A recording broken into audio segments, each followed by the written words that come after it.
दरम्यान महाविकास आघाडीचे उमेदवार धैर्यशील मोहिते पाटील यांनी आपले ज्येष्ठ बंधू आणि भाजपचे आमदार रणजितसिंह मोहिते पाटील यांची गळाभेट घेऊन आज मतदानाच्या दिवशी आशीर्वाद घेतले।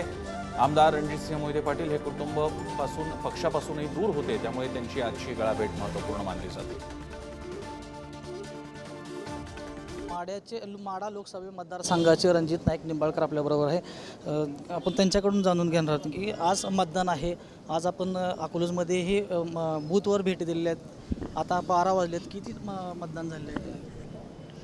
मी एका बूथवर चौकशी केली असता जवळपास 28% मतदान त्या ठिकाणी झाल्याचं समजते आणि मला अपेक्षा आहे की या भागामध्ये जास्तीत जास्त मतदान होईल। भाजपचे आमदार रणजितसिंह मोहिते पाटील हे कधीही आपल्या प्रचारात कधी दिसले नव्हते, परंतु आता मगाशी थोड्या वेळापूर्वी धैर्यशील मोहिते पाटील आणि रणजित मोहिते पाटील यांची भेट झाली, कसं पाहता येतं?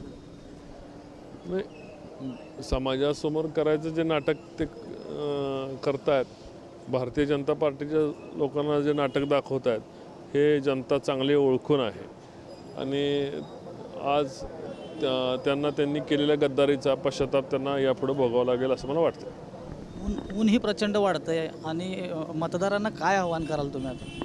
मी वयस्कर मतदारांना माझं आव्हान आहे की त्यांनी दुपारी 4च्या पुढं मतदानाला यावं, ज्यावेळेस उन्हाची तीव्रता कमी, येताना छत्री, टोपी, कॅप याचा वापर करावा आणि शक्यतो सुती कपडे, कॉटनचे कपडे असावेत जेणेकरून आपल्याला उन्हाची तीव्रतेचा चटका बसणार नाही। किती मताधिक्यानं कमळ आता माढ्यामध्ये फुलेल?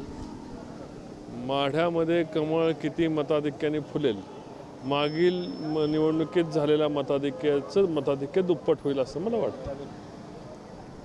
आपण बघितलं तर हे होते रणजित नाईक निंबाळकर आणि त्यांनी हा विश्वास केलेला आहे की मागच्या वेळेसपेक्षाही जास्त मताधिक्यानं त्यांचा विजय होईल असं आता त्यांनी वक्तव्य केलं आहे। माऊली डांगे, पुढारी न्यूज, माढा।